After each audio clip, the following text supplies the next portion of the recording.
Ravi stood in front of the old gas station, staring at the rusty sign that barely hung from its post. The words "Sunny Fuel Stop" were fading, almost gone, just like the place itself. The wind blew across the dry road, carrying the smell of dust and metal.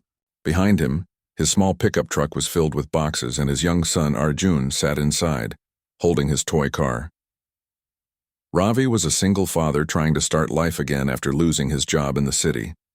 He never thought he would end up here in the middle of nowhere, standing in front of a gas station that looked like it had been forgotten for years. The letter from the lawyer still felt unreal to him. His uncle Ramesh, who passed away a month ago, had left this property to him. The letter had said, "You are the sole heir of the Sunny Fuel Stop property and its attached land." Ravi had laughed when he first read it. What would he do with an old closed gas station? It looked useless. But he had no other choice. Rent in the city was too high and his savings were running out fast. So he packed his things, took Arjun, and drove to this place to see what he could do with it. He looked around again. The building had cracked windows, faded paint, and weeds growing everywhere. The pumps were old and covered in dirt. The small shop beside the station had its door hanging open, and a broken sign read, "Cold drinks and snacks." "This place is a waste," Ravi muttered to himself. Arjun opened the truck door and stepped out, holding his toy. "Papa, is this our new home?" he asked softly. Ravi sighed and smiled weakly. "Maybe for some time. We'll fix it up, okay?" The boy nodded and looked around curiously. For him, everything was an adventure. He ran around, picking up stones and pointing at birds flying above. Ravi walked toward the shop. The floor creaked under his feet as he pushed the door fully open. Dust rose into the air, making him cough. The shelves were empty and spiderwebs hung in the corners. In the back, he found an old counter and a small cash register covered in rust. He pressed a few buttons, but nothing happened. He opened a small door behind the counter and found a narrow hallway that led to a back room. There was a small office with papers scattered on the desk. Old fuel receipts, bills, and letters were lying there. Most were from many years ago. He picked one up and saw the date. 1989. "This place hasn't been used in decades," he whispered. He noticed a small key hanging from a nail on the wall. It had a metal tag that said storage. Curious, he took it and went outside again. Behind the gas station, there was a small metal shed. The lock was old, but the key fit perfectly. He turned it and the door creaked open. Inside were some empty barrels, old tools, and broken boxes. Everything looked worthless. But in one corner, something caught his eye. A heavy metal hatch on the ground, half covered by dust and leaves. It looked like a door leading underground. Ravi knelt and wiped the dust away. The hatch had a large handle and a small number plate that said, "Authorized access only." "What's this?" he murmured. He tried pulling the handle, but it didn't move. It seemed locked or rusted shut. He stood up and looked around. Maybe it was just a storage basement. Still, something about it felt strange. Why would there be a hidden door at the back of a small gas station? Before he could think more, Arjun shouted from the front. "Papa, there's someone coming!" Ravi turned and walked quickly toward the front. A dusty old Jeep was driving toward the station. The driver, a man in his 50s wearing a brown hat, stopped near the pumps and stepped out. "You must be Ramesh's nephew," the man said, smiling. "Name's Panu. I live down the road. I used to help your uncle with this place long ago." Ravi shook his hand. "Yes, I'm Ravi. I didn't know my uncle much. Thank you for coming." Panu looked around sadly. "This place used to be busy once. Trucks stopped here all day. Then one night your uncle closed it suddenly. Never reopened. Why?" Ravi asked. Panu hesitated. "He said the business wasn't good anymore. But there were rumors." Ravi frowned. "What kind of rumors?" Panu scratched his chin. "People said something strange was going on here before he shut it down. Some said he got scared of something. Others said he found something big and wanted to hide it. Nobody knows for sure." Ravi laughed a little. "You mean like a ghost story?" Panu smiled but didn't laugh. "Maybe or maybe not. But I'll tell you this, your uncle never sold the land even when people offered him money. He said it was important, that's all." Ravi looked at the building again, thinking about the strange hatch behind it. "Could it be related?" Panu continued. "You should check the back office. He kept all his papers there. Maybe you'll find something useful. And be careful if you go digging around. This place is old." After Panu left, Ravi sat on the step outside and looked at the horizon. The sun was going down, painting the sky orange. Arjun sat beside him, tired but smiling. "Papa, can we paint this place tomorrow?" he asked. "Yes," Ravi said softly. "We'll make it look new again." But his mind was not at peace. He kept thinking about the hatch, the rumors, and his uncle's words that Bhanu mentioned. It's important. That night, Ravi and Arjun slept inside the small office after cleaning it a bit. The roof leaked and the floor was cold, but it was better than sleeping in the truck. As Ravi lay awake, he heard a faint sound outside. It was like a soft metallic echo coming from the back of the station. He sat up slowly and listened. The sound came again, a dull clang as if something was moving under the ground. He got up and took a flashlight. He walked quietly outside, careful not to wake Arjun. The night was dark and silent. The sound had stopped. He went behind the station and pointed the light toward the shed. The hatch was still there, but now it looked slightly open. Just a small gap, as if someone had tried to lift it. Ravi froze. He was sure he had left it shut. His hands trembled a little as he stepped closer. He bent down and looked at the gap, trying to see what was inside, but it was pitch dark. He felt a cold chill run down his neck. Something about this place didn't feel right, but he also felt a strange pull of curiosity. He closed the hatch again, pushed a heavy box over it, and went back inside. He told himself it was just the wind or maybe an animal. But deep inside, he knew something was hidden here. Something his uncle had kept secret for years. As he lay back down beside his sleeping son, he whispered quietly, "We'll find out what you were hiding." Uncle Ramesh. Outside, the wind blew harder, and the old gas station creaked like it was alive, waiting for someone to uncover its secret. The morning sun rose over the empty road, and the old gas station came to life with the sound of crows and wind. Ravi opened his eyes slowly. His back hurt from sleeping on the cold floor, but he was used to discomfort now. Arjun was still sleeping beside him, his small toy car in hand. For a moment, Ravi forgot where he was, but then the sight of the cracked ceiling reminded him. This was their new home, or at least for now. He got up, washed his face using water from a plastic bottle, and stepped outside. The cool morning breeze felt good. He looked around the broken station and thought about what to do next. He needed to clean the place, fix the roof, maybe sell some scrap metal. But his mind kept returning to the metal hatch behind the shed.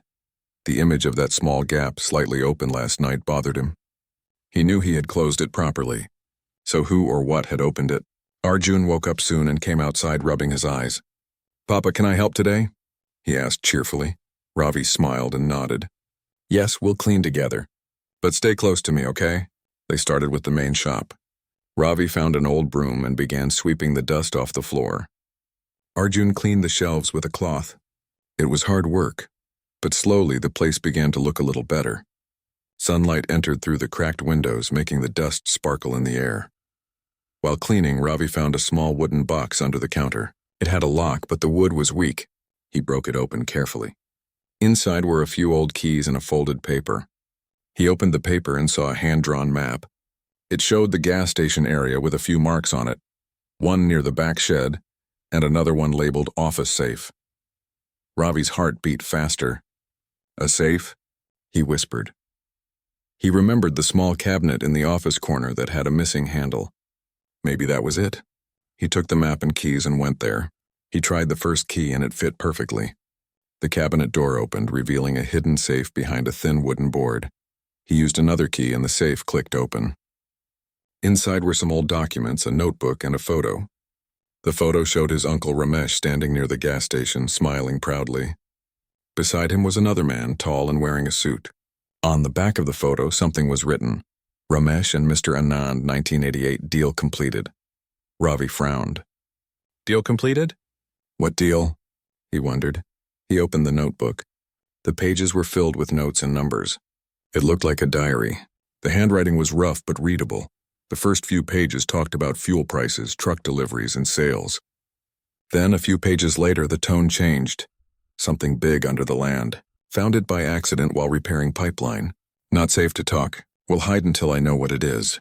Ravi read the line twice. "Something big under the land?" He turned the page. Mr. Anand said, "Keep quiet. He said he will come back for it. But it's dangerous. I think they're watching me." Must seal the hatch. Ravi sat down slowly. This was no ordinary gas station. His uncle had found something important enough to hide and guard for years. He closed the notebook and looked out the window. The hatch behind the shed suddenly felt more mysterious and dangerous. "Papa," Arjun said, walking in, "are we going to paint today?" Ravi smiled weakly. "Yes, but first we need to see something." He took his flashlight and went to the back again. The hatch was still covered with the box he had placed last night. He pushed it aside and knelt down. The metal looked old but strong. He tried lifting the handle again, but it was still stiff. Then he remembered the keys from the box. One of them looked different, a small square-shaped key. He inserted it into a small slot near the handle. It fit. He turned it and there was a soft click. The hatch loosened slightly. Ravi hesitated for a moment, then lifted it open. A cold smell came from inside. A narrow ladder went down into darkness. His flashlight beam showed concrete walls maybe 10 feet deep. He looked down but couldn't see the bottom clearly. Arjun stood beside him. "What's inside, Papa?" "I don't know yet," Ravi said carefully. "You stay here. I'll just look quickly." He climbed down slowly, one step at a time. The air grew colder. The bottom was a small room about the size of a storage cellar. There were shelves with old boxes, a few metal containers, and a locked crate in the corner. The walls were covered in dust, but something shiny caught his eye. A small metal plate on the wall that said, "Property of AC Industries." Ravi frowned. He had never heard of that name. He went to the crate and tried to open it, but it was locked with a strong padlock. He looked around for tools, but found nothing. He noticed wires running along the wall connected to a small switchboard. Most of it was broken, but one red light still blinked faintly. "Electric power," he whispered. "After all these years?" He climbed back up and closed the hatch again. His hands were shaking a little. He sat on the ground trying to understand. His uncle had found something underground, worked with someone named Mr. Anand, and sealed everything off. Why would a small gas station have a hidden underground room with lights still working after decades? Ravi went inside and checked the documents again. One paper had a company name printed at the top, AC Industries Private Limited. Under it were a few signatures, including his uncle's. It mentioned, "Research Material Storage Agreement, Confidential." This was some kind of secret deal, Ravi said softly. He heard a knock outside. He quickly hid the papers and went to the door. It was Panu again, holding a bag of vegetables. "Thought you might need food," Panu said kindly. "How's the cleaning going?" Ravi smiled. "Thank you. We're getting there." Panu looked around. "Strange place, isn't it? Your uncle used to say this land was more valuable than gold." We all thought he was joking. Ravi hesitated. "Did you ever meet a man named Anand? Maybe someone who worked with my uncle?" Banu's face changed slightly. "Anand, I heard that name once. A rich businessman from the city. Came here many years ago in a big car. After that, your uncle stopped talking to anyone. Some said that man gave him money for something, but no one knows what." Ravi nodded slowly. "Did he ever come back?" "No," Panu said. "Not that I know of." He paused and looked serious. "But a few men came looking for your uncle a few months before he died. They said they were from the government. I didn't trust them. They asked strange questions about this land." Ravi's mind filled with questions. What were they looking for? Was it the same thing his uncle had found? After Panu left, Ravi sat on the step outside again. The sun was setting, and the orange light made the place look calm, but his thoughts were far from calm. He looked at his son playing with stones near the road and thought, "I can't let anything happen to us." That night, he decided to read more of the notebook. The last few pages were almost unreadable, but one line stood out. "If something happens to me, the truth lies under the station floor." Ravi closed the notebook and looked at the dark floor beneath him. He knew then that the hatch wasn't the only secret. Something else was hidden right under their feet. As the wind blew through the broken windows, the old gas station seemed to whisper to him, as if it wanted him to dig deeper and find what his uncle had guarded for so long. The next morning, Ravi woke up early before the sun had fully risen. He sat on the office chair, holding the notebook in his hands. He had read it again and again, and each time the same question came to his mind. What truth was hidden under the station floor? He looked down at the cracked tiles. The floor was uneven, and in one corner there was a faint circular mark like something had once been fitted there. He knelt and touched the spot. The tile felt colder than the rest. His heart started to beat faster. "Papa, what are you doing?" Arjun asked sleepily from his mat. Ravi smiled and said, "Just checking something, beta. You go wash your face." When Arjun went outside, Ravi took a small iron rod he had found near the shed and began tapping the floor. Most of it sounded solid, but when he hit the marked area, the sound changed. It was hollow underneath. He hit it again. Yes, there was definitely space below. He tried to lift the tile with the rod, and after a few minutes of effort, it came loose. Under it was a layer of dry soil. He began clearing it carefully and soon found another metal plate, smaller than the one outside, with the same words carved on it, "Authorized access only." His hands trembled slightly as he brushed away the dirt. Another hidden hatch. He thought of his uncle's words from the notebook. "The truth lies under the station floor." Ravi looked around, took the flashlight, and slowly pulled the handle. It opened with a low metallic sound. A narrow staircase led down into darkness. A strange smell of oil and earth came from below. He hesitated. The underground room he had seen behind the shed was one thing, but this seemed deeper and older. Still, curiosity was stronger than fear. He took a deep breath and stepped down. The steps were steep and the air was heavy. His flashlight beam moved over the walls, concrete again but smoother, newer. At the bottom was a small tunnel leading forward. He followed it carefully until it opened into a larger chamber. It was filled with metal containers stacked neatly, covered in dust but still sealed. On the walls were labels and faded warning signs. "Do not open," "Confidential," "Property of AC Industries." In the center of the room was a large steel box, twice the size of a car engine. A green light still blinked on one side. Just like the small red light in the first underground room, Ravi walked closer and read the label on the front. "Energy Core Prototype, Series X200. He whispered the words slowly, trying to understand. Energy Core? He opened a small notebook lying on the nearby table. Inside were old engineering notes, numbers, and diagrams. He didn't understand most of it, but one page caught his eye. It read, "This core can power a city for decades. Handle with care. Do not activate without full safety unit." Ravi stared at the glowing green light again. If this was real, this machine could be worth millions, maybe more. Suddenly his uncle's secret made sense. He must have found this during construction and realized its value. Ravi stepped closer and saw a small screen blinking faintly. The letters were unclear, but he could read part of it. "Backup mode active. Main power offline." He was about to touch a button when a loud sound echoed above him. Someone was knocking hard on the station door. He froze, turned off the flashlight, and quickly climbed back up. When he reached the office, he saw two men standing outside. One wore a black suit and the other had a file in his hand. Their car, a black SUV, was parked near the road. Ravi opened the door slowly. "Can I help you?" The man in the suit smiled politely. "Good morning. You must be Mr. Ravi, the new owner." "Yes," Ravi said cautiously. "Who are you?" "I'm Mr. Mira," the man said. "This is my assistant.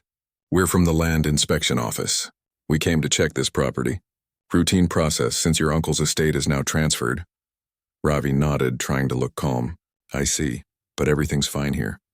"I've already talked to the lawyer." Mira smiled again. "Of course, but this land was once connected to an industrial company. We just need to confirm the boundaries and structures. It won't take long." Ravi felt uneasy. "Industrial company? That had to be AC Industries. How did they know about that connection?" He said, "The place is old and half broken. There's nothing much to inspect." Mira looked around carefully. "Still, we must record it officially. May we take a look inside the shop and the back area?" Ravi hesitated. He could not let them see the underground hatch.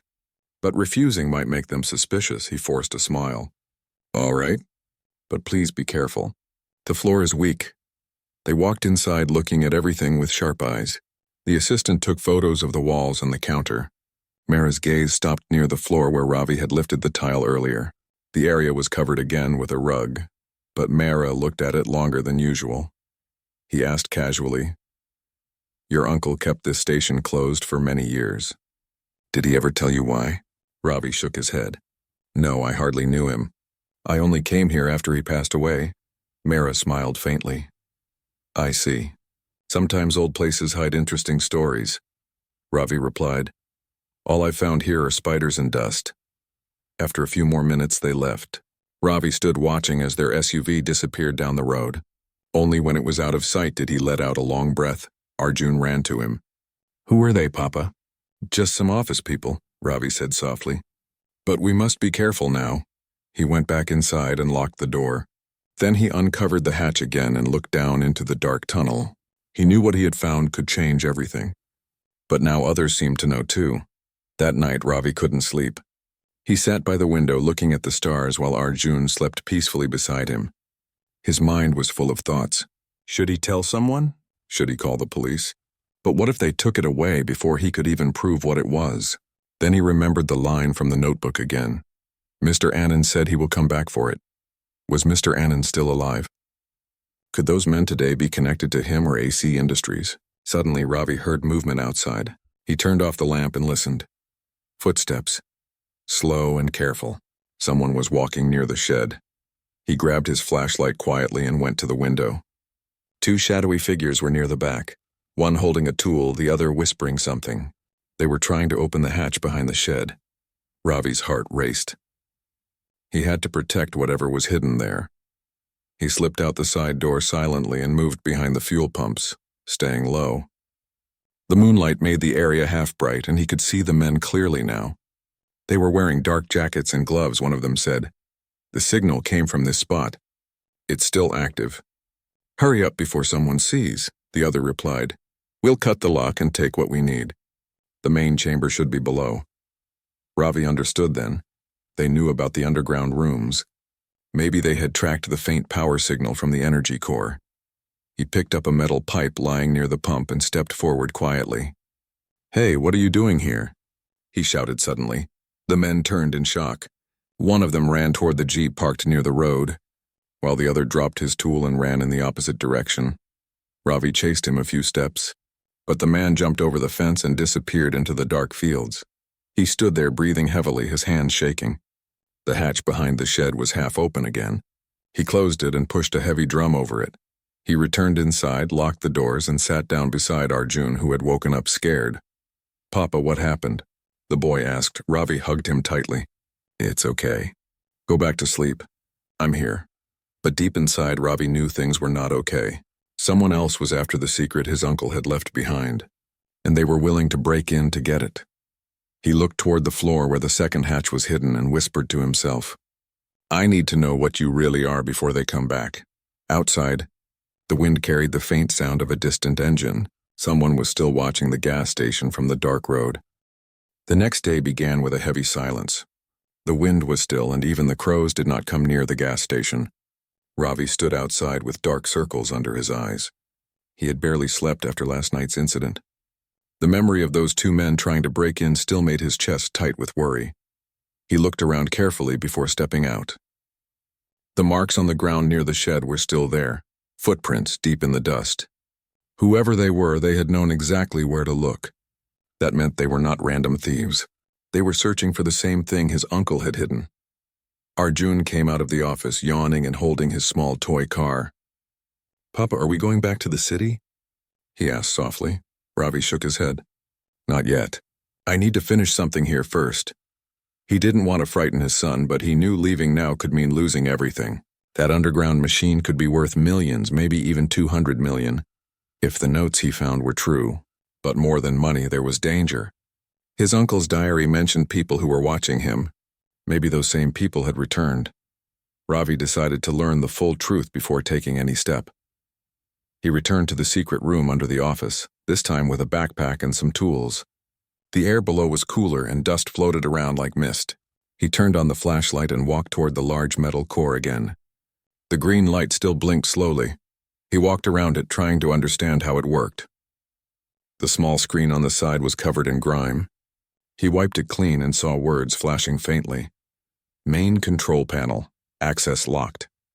He remembered the other underground chamber behind the shed. Maybe it was connected to this one. The power lights in both rooms could be part of the same system. He climbed up again and went to the shed. The heavy drum he had placed over the hatch was still there. He pushed it aside and opened the hatch carefully. The air inside smelled metallic and stale.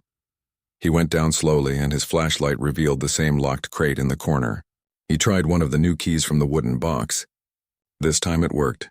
The lock clicked open and Ravi lifted the lid. Inside were old metal tools, a few small mechanical parts, and another notebook. The first page had the name Mr. Anand written in neat handwriting. Ravi's heart jumped.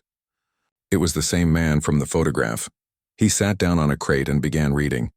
The notebook was written like a report. The X200 core is stable.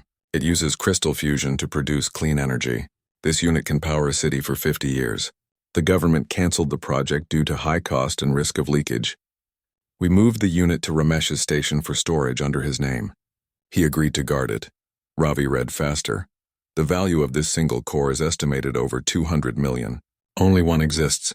Destroying it would be wasteful, but activating it without control systems is dangerous. The land must remain untouched. Ravi leaned back, stunned.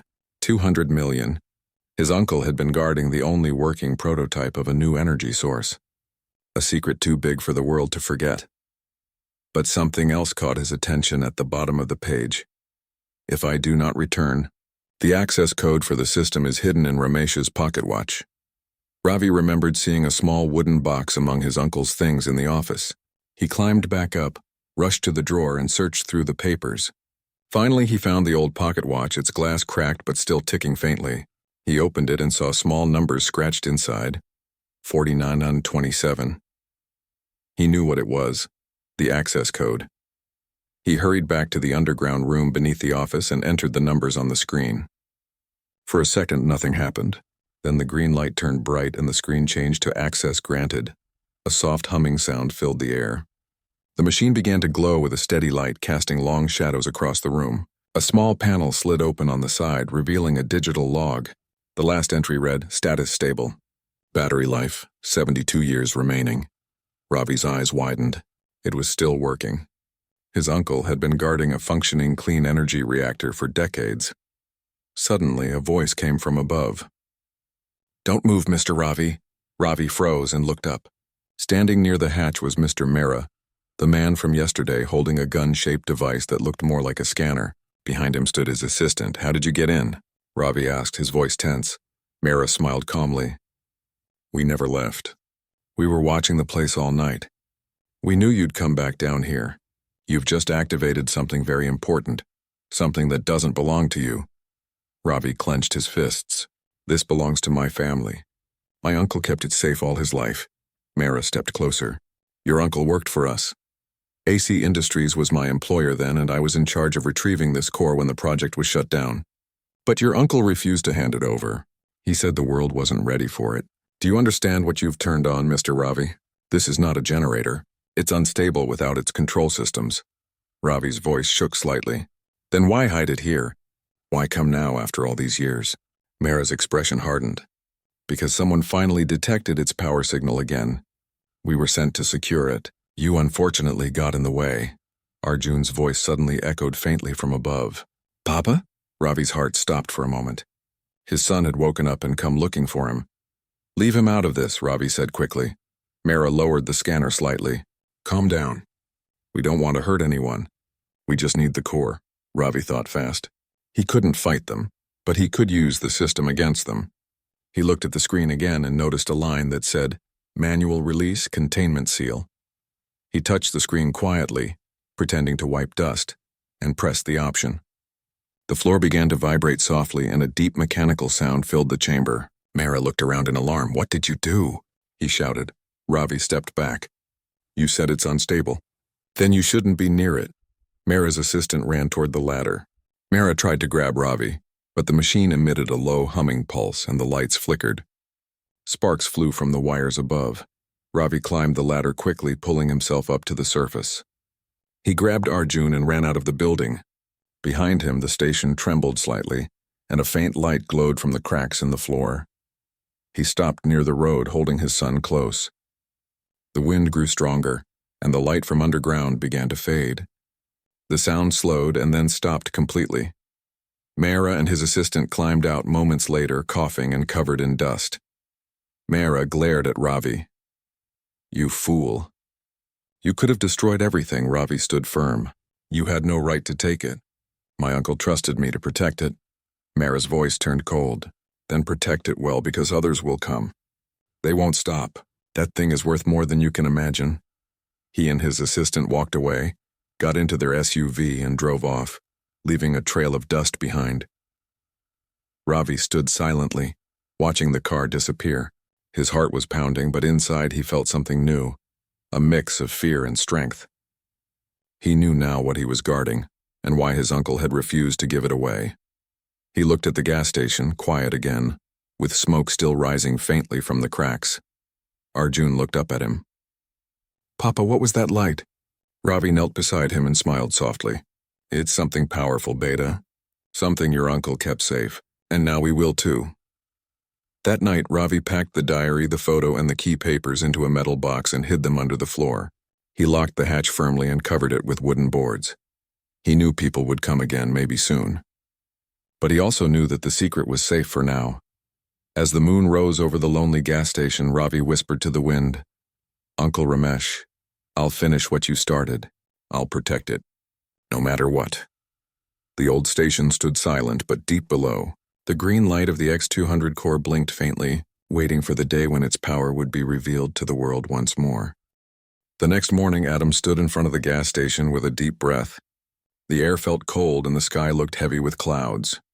His son Ben waited in the truck, watching his father silently. Last night, Adam could barely sleep after finding the metal door under the garage floor. It felt like the moment everything had been leading to. He wanted answers. He wanted to know what his uncle had hidden there and why. Adam slowly stepped toward the metal door. The edges were rusty, but the lock was old and weak.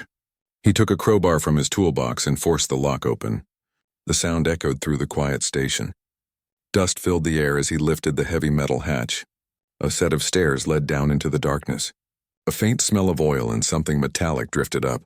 Ben climbed out of the truck. "Dad, what is it?" he asked. "I don't know yet," Adam said, holding a flashlight. "Stay close." They went down carefully, one step at a time. The narrow stairs ended in a small underground room. The walls were made of concrete and the air was cold and still. Adam shone the light around. There were metal shelves filled with old boxes, some covered in dust. In the corner stood a large steel cabinet with a heavy lock. Adam tried to pull it, but it wouldn't open. Then he remembered the small key he had found inside the desk drawer on the first day. He took it from his pocket, inserted it into the lock, and turned it. The sound of the latch echoed in the small room. The door opened with a slow creak. Inside there were several metal cases stacked neatly. Each one had numbers printed on the side. Adam opened the first case and froze. It was full of gold bars shining under the flashlight beam. His hands trembled. He opened another case. Inside were stacks of old currency perfectly packed and sealed. "Dad," Ben whispered. "Is that real?"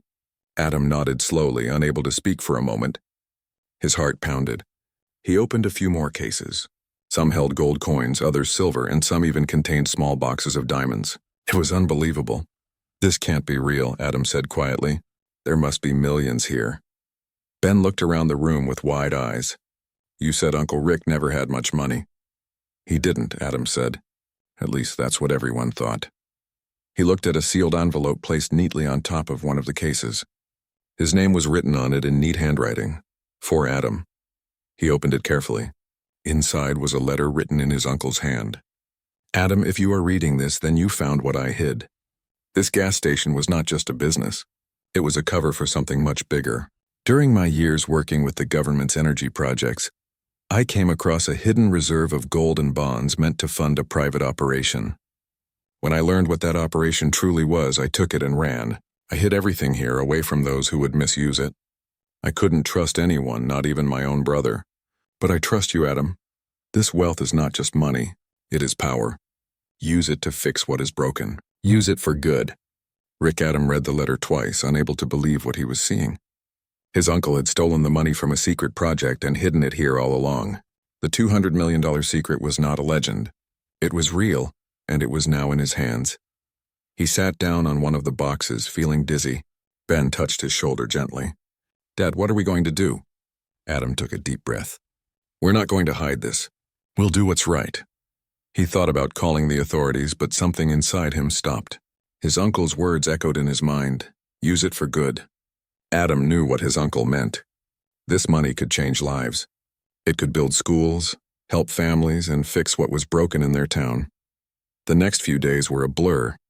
Adam secured the underground room and made sure no one else knew about it. Then he contacted a lawyer, explaining everything with honesty. The lawyer helped him report part of the discovery to the state, while also ensuring that his family's inheritance was protected under the law. When the government investigation began, they confirmed the gold was real and linked to a long-forgotten secret project from decades ago. Because of his honesty, Adam was granted a large portion of the assets as legal ownership. Months later, the gas station was no longer an old ruin. Adam rebuilt it with new fuel pumps, solar panels, and a small cafe that Ben named Rick's Stop in honor of his uncle. Travelers began to stop by every day, and soon the once empty place became full of life again. One evening, Adam stood outside the new station watching the sunset. The lights from the cafe glowed warmly behind him. Ben played with a group of kids near the parking area. The wind carried the scent of coffee and gasoline mixed with the sound of laughter. "Dad?" Ben called. "Come here." Adam smiled and walked over. Ben pointed to the new sign that read, "Rick's Stop, where every journey begins." "Do you think Uncle Rick would like it?" Ben asked. "I think he'd be proud," Adam said softly. He always wanted this place to mean something. In the following months, Adam used part of the money to rebuild old houses in town, fund a local school, and start a scholarship for single parents. People began to respect him not just as a lucky man, but as someone who gave back. One day, while sorting through old papers, Adam found another letter hidden in the steel cabinet. It was unsigned, but he recognized his uncle's handwriting again. "Adam, if you ever feel lost, remember this. Wealth is only a tool. The real treasure is what you do with it. Build something that lasts longer than money." Adam smiled at the message. He folded the letter carefully and placed it back in the cabinet. Then he looked around the station once more. It wasn't a junk gas station anymore. It was a symbol of hope, hard work, and second chances. As the sun dipped below the horizon, Adam turned off the lights and locked the door. He looked at the stars above, feeling a sense of peace he hadn't felt in years. The gas station that everyone had called a waste had turned into the most meaningful place in his life. For Adam and Ben, the story of the old gas station wasn't about money. It was about rediscovering purpose, family, and trust. The $200 million secret wasn't the real gift. The real gift was the chance to start over and do good, and that's exactly what Adam planned to keep doing, one day at a time, from the little gas station that once stood forgotten in the dust.